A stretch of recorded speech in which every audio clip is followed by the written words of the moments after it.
Hola, ¿qué tal? Mi nombre es Samsi Neftalí Altamirano Contreras. Pertenezco al Centro Universitario de la Costa y para la materia de clínica quirúrgica con el Dr. Guillermo Ramos hablaré sobre el cáncer de mama. Durante esta presentación abordaremos diferentes temas como anatomía de la mama, definición de este cáncer, clasificación, su estratificación, su epidemiología tanto mundial como específicamente en México. Mencionaremos cuáles son los factores de riesgo para padecer esta enfermedad, también factores genéticos. También hablaremos sobre los estadios de este padecimiento. También hablaremos sobre el diagnóstico, algunas terapias, prevención y por último mencionaremos un artículo sobre alguna actualización en base o referente a este cáncer de mama. Primero comenzaremos a hablar sobre la anatomía de la mama o también llamado seno. Este es un órgano que se va a sentar sobre las costillas superiores y los músculos del pecho. Allí tenemos un seno izquierdo y uno derecho, el cual está conformado por glándulas, conductos y tejido adiposo. En la imagen se muestra dónde está ubicado, que tenemos lo que es la pared torácica, están las costillas, tenemos también que se atraviesan o tenemos lo que es la inervación de esto. También hay la areola, el pezón, los conductos y los lobulillos. Y por último el estroma, que más adelante abordaremos cada uno de estos y su función principal. ¿Qué es el cáncer de mama o también referido como cáncer mamario? Va a ser un tipo de cáncer que se origina en esta parte del cuerpo en donde las células van a empezar a crecer de forma descontrolada. Este cáncer puede ser en uno o en ambos senos. Como mencioné al principio de la anatomía de la mama, es importante saber de dónde se va a originar este cáncer. Primero tenemos los lobulillos, que estas van a ser las glándulas productoras de leche. Cuando hay cáncer aquí, se le va a llamar cáncer lobulillares. También tenemos los conductos, que estos son pequeños canales que salen de los lobulillos, por donde la leche se va a desplazar para llegar al pezón. En este se va a llamar cánceres ductuales. Tenemos el pezón, que es la abertura en la piel del seno, donde los conductos se van a unir y se convierten en conductos más grandes, por donde los cuales sale la leche, y esto se llama enfermedad de Paget. También tenemos los tejidos adiposos o grasa y los tejidos conectivos, estroma, que estos van a rodear los conductos y los lobulillos, haciendo que permanezcan en su lugar. Este es un tipo de cáncer menos común que se llama referido como tumor filoides. Puede referirse iniciar en el estroma. También tenemos los vasos sanguíneos y los vasos linfáticos que van a estar presentes en ambas mamas. Y este se va a conocer como angiosarcoma, que también, como mencioné al anterior, es menos común, pero se da en los revestimientos de estos vasos. Agregué esta imagen donde nos aparece de una manera un poco más gráfica lo que son el estroma, los conductos, están los lobulillos también, entonces donde señala cada uno de estos como las células, que esto va a ser importante más adelante para ver los tipos de cánceres que existen, que mencionaremos lo que es la estratificación, también mencionaremos lo que es la estratificación de este cáncer. Es importante que nosotros conozcamos cómo se va a propagar este cáncer. Lo primero es que las células cancerosas van a ingresar en los vasos linfáticos y van a comenzar a crecer dentro de ellos. Sabemos que hay varios ganglios alrededor de aquí, que son los ganglios linfáticos supraclaviculares. Tenemos los ganglios linfáticos infraclaviculares, tenemos los ganglios linfáticos axilares, tenemos los mamarios internos, que estos van a ser importantes en el cómo se va a ver la proliferación de estas células cancerosas. En esta imagen es un resumen de las principales vías de señalización en el cáncer de mama. Va a destacar la diafonía entre las vías y la intersección de alteraciones genéticas comunes en nodos de señalización de clave. Se indica la tasa promedio de mutaciones de 20 genes significativamente mutados en cada subtipo tumoral. Los datos provienen del análisis del conjunto de datos pan-cáncer, que es un número de 1600 tumores, realizado con Cevio Portal. La E2 va a significar estradiol, la P en amarillo va a significar progesterona, una P rosa es fosforilación, ER es receptor de estrógeno, PR es receptor de progesterona, ERE va a ser elemento de respuesta a estrógenos, PRE tenemos elemento de respuesta a progesterona, la SAD que es una E significa caderina, FGFR es receptor del factor de crecimiento de fibroblastos, perdón. Tenemos también EGFR que es receptor del factor de crecimiento epidérmico. Tenemos la HR2 que significa el receptor 2 del factor de crecimiento epidérmico humano. Y tenemos IGF-1-2, que es receptor del factor de crecimiento insulínico tipo 1. Y por último tenemos la NICD, que es dominio intracelular noche. Es importante que sepamos que en el momento del diagnóstico los tumores se van a clasificar, pero por su histología. Tenemos el carcinoma in situ y el carcinoma invasivo, que estos van a depender de la propagación de las células malignas, desde los lóbulos o los conductos hasta el estroma. En la imagen que pongo aquí aparece un epitelio normal. En la siguiente aparece donde hay una hiperplasia. Tenemos después cuando el carcinoma in situ sigue dentro del epitelio. Y el carcinoma invasivo es pues cuando sale y prolifera. Tenemos el primer tipo de clasificación, que es el carcinoma in situ. Para mencionar que la forma más común de cáncer de mama preinvasivo es el carcinoma ductal in situ, o sea, de los conductos. En solo el 10 al 30% de los casos van a progresar a cáncer invasivo, pero los biomarcadores predictivos de progresión a enfermedad invasiva o metástica van a ser subóptimos.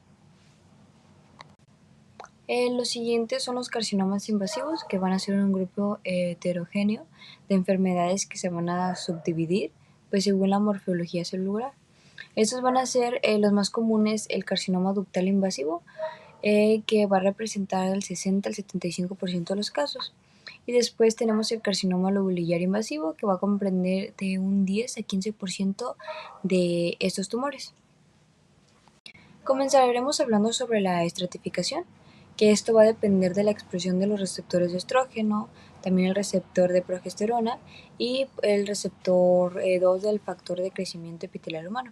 Se va a dividir en 3, que es RER positivo, HER2 positivo y el triple negativo, que más adelante hablaremos sobre estos. Primero comenzaremos hablando sobre el ER, que va a representar aproximadamente el 70% de los cánceres de mama, donde este se va a definir mayor o igual al 1% de las células tumorales. También vamos a tener el otro, que es el HER2 positivo. Este va a representar el 15% y se va a subdividir en dos, que es el que ya había mencionado en ER positivo y el ER negativo, que el positivo va a representar el 70% y el negativo el 30%. Este se va a informar mediante inmunohistoquímica y se evalúa adicionalmente mediante hibridación in situ cromogénica o fluorescente para determinar pues esta amplificación genética. Tenemos los subtipos moleculares intrínsecos, que ya habíamos tenido una imagen, que tenemos primero los luminales A, que van a expresar una fuerte firma genética luminal, que va a incluir los genes SR1, GATA3, LXBP1 y el FOXA1, y va a mostrar una supervivencia libre de recaída y una supervivencia general después del tratamiento más favorable. Tenemos los enriquecidos con el receptor 2 del factor de crecimiento epidérmico, que este va a representar del 15 al 20% y se van a distinguir por la amplificación de este gen en el cromosoma 17. Este tiene la expresión intermedia de la firma génica luminal. También tenemos los luminales B, que son los receptores de estrógenos. Van a mostrar una menor expresión génica luminal y una mayor expresión de genes de proliferación. También vamos a tener los basales, que van a representar el 15% de los pacientes.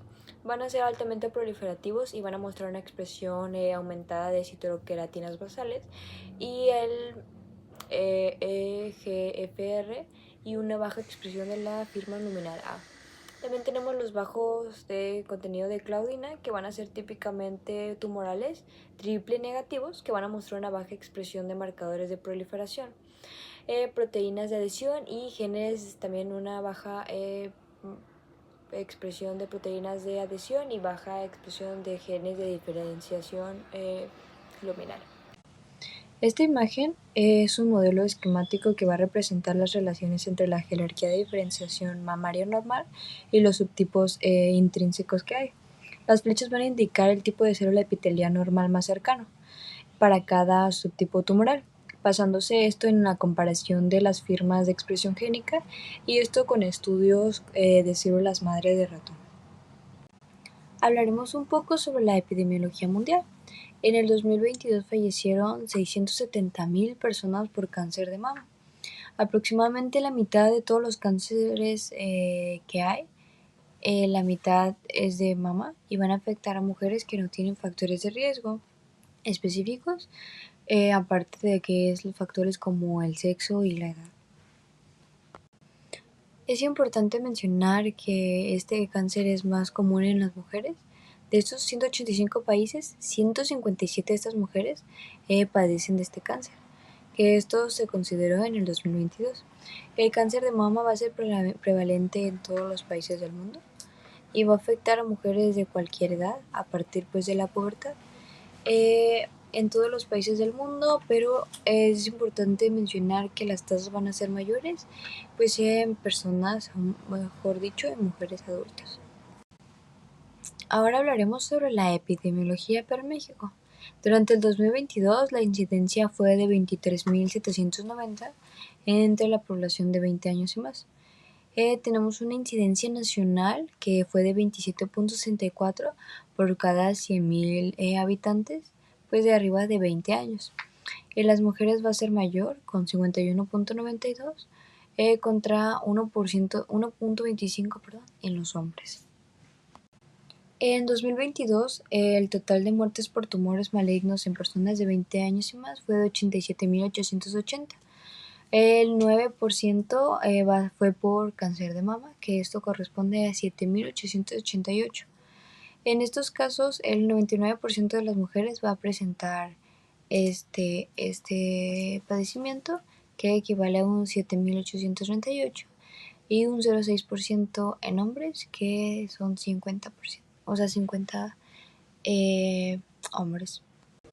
En esta tabla nos habla de las defunciones de mujeres de 20 años y más, pues por cáncer de mama, según grandes grupos de edad en el año del 2022. Primero tenemos el grupo de edad, las defunciones y el porcentaje que van a representar. Tenemos de 20 a 34 años, hay un total de 214 defunciones que van a equivaler al 2,7%. Tenemos de 35 a 49 años que van a equivaler a son 1,633 defunciones y equivalen al 20,8%. De 50 a 59, el total de defunciones fueron de 1,973, un porcentaje de 25,2, y tenemos 60 y más. Las defunciones fueron 4,018, el porcentaje 51,3. En total, las defunciones fueron de 7,838 y pues va a ser el 100%. ¿Cuáles van a ser los factores de riesgo para este padecimiento? Tenemos primero que la edad, antecedentes heredofamiliares.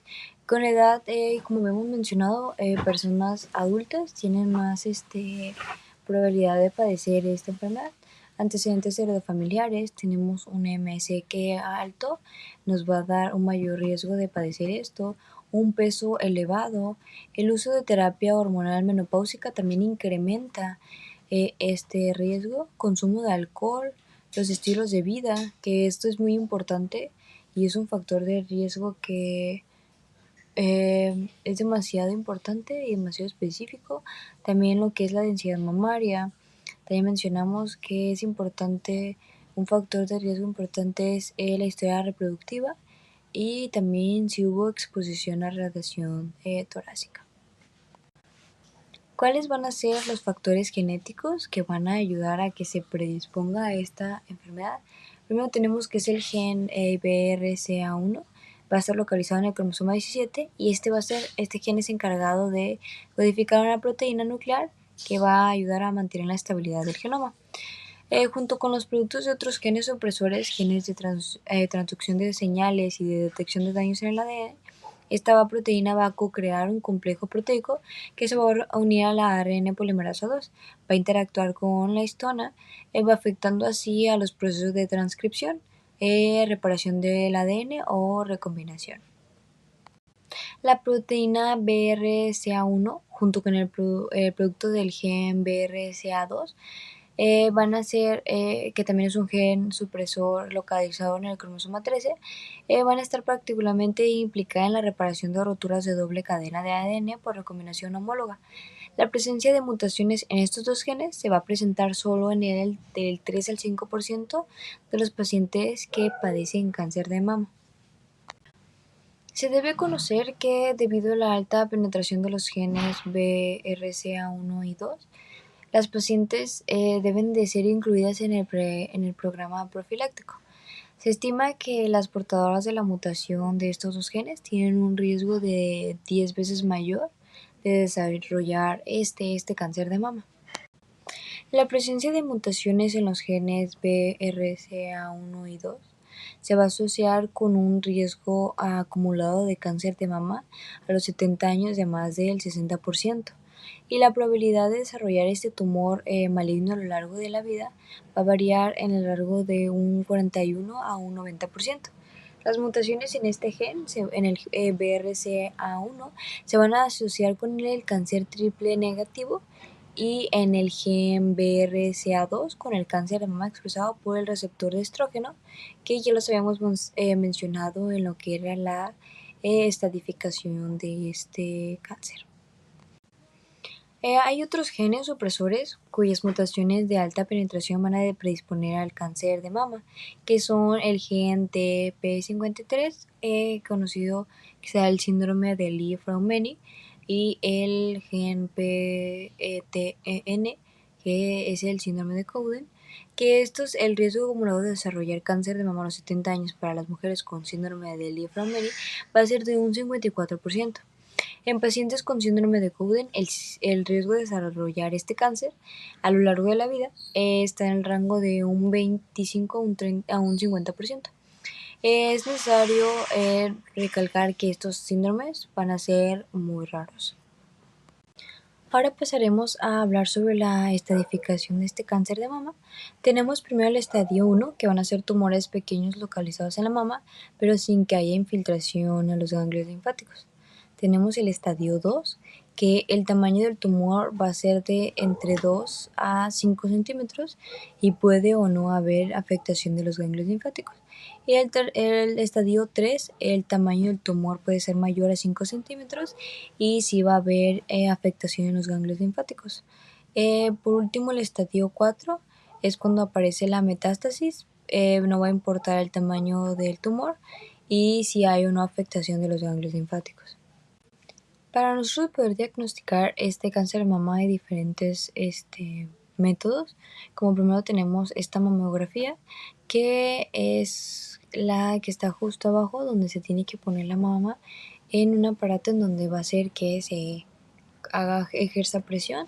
Tenemos la biopsia, que se toma biopsias del tejido mamario. También tenemos la resonancia magnética, tenemos un ultrasonido mamario, también se hacen análisis de sangre y como habíamos mencionado, las pruebas multigénicas, pues porque vemos que hay expresión de estos genes, más bien para saber si existe o no estos genes. La base para el diagnóstico del cáncer de mama va a seguir siendo un diagnóstico patomorfológico, pero estándar. El resultado del examen histopatológico tiene que incluir lo que es el tipo histológico de tumor, el grado de malignidad histológica, también el grado de avance según la clasificación TNM, información sobre la integridad del procedimiento o la infiltración por células cancerosas de los vasos peritugales, también expresión de receptores de esteroides que es estrógeno y progesterona, el receptor HR2 e índice de proliferación celular que Ki167. Esto es lo que debe de incluir el examen histopatológico. Como ya hemos mencionado, uno de los diagnósticos va a ser la biopsia con aguja gruesa o material infiltra y postoperatorio.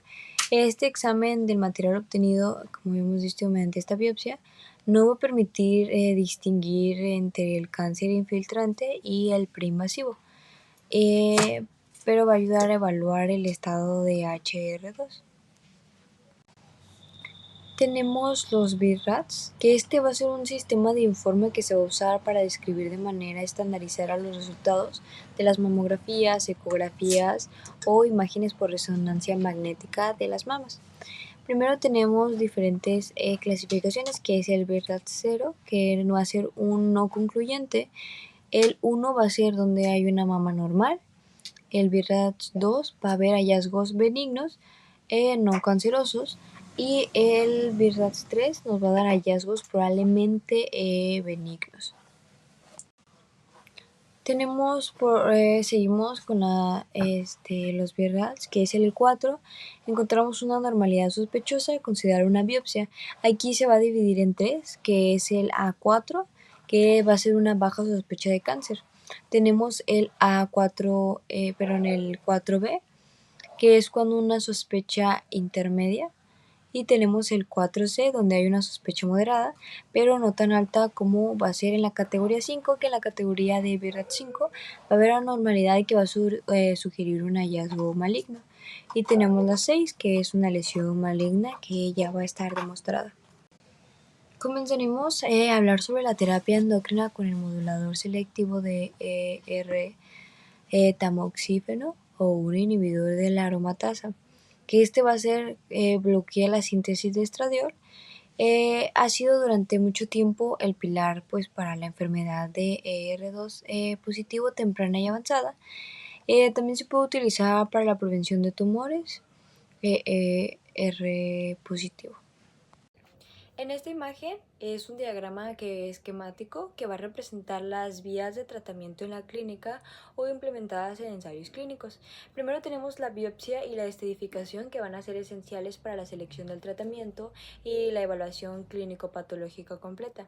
Los estudios genómicos van a incluir el perfil del ARN, la secuencia de la línea germinal y la secuencia tumoral somática.